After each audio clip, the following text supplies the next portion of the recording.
people always ask about how was a woman received in those days. And I think actually Carol, they were most surprised because Carol was the music end. They always expect the woman to be the lyric end.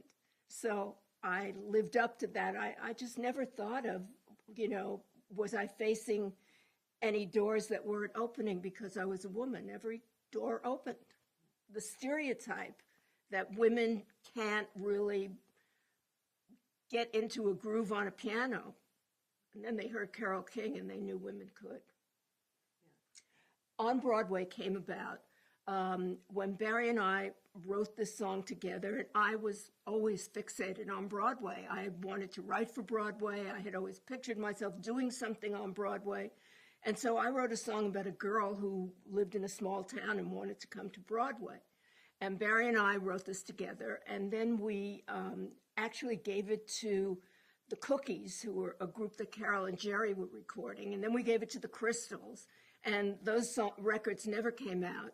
Then we heard that Mike Stoller and Jerry Lieber were cutting the Drifters, and we went up and played the song for them, even though it was from a female point of view, and they said, we love it, but it has to be rewritten from a male point of view. You can go home and do that, or you can write it with us. And they were our idols. It was just a thrill to be able to work with them. So we said, well, we write it with you.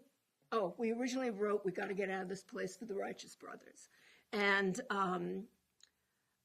we cut a demo that was very Righteous Brothers-ish. And then the demo was so good that Barry was going to put it out as a record. And George Goldner on Redbird Records loved it. And they were pressing it and ready to go when we found out that the Animals had gotten a hold of it and had recorded it. So the record was, in a sense, something to be joyous about, but it was something that I was very upset about because I loved my husband's record and I knew how much he wanted it to come out. So we were very conflicted about, we got to get out of this place, but we were very honored when it became this Vietnam anthem.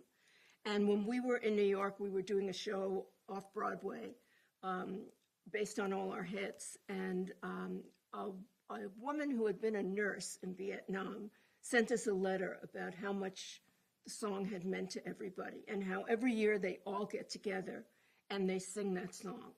And we were really moved by that.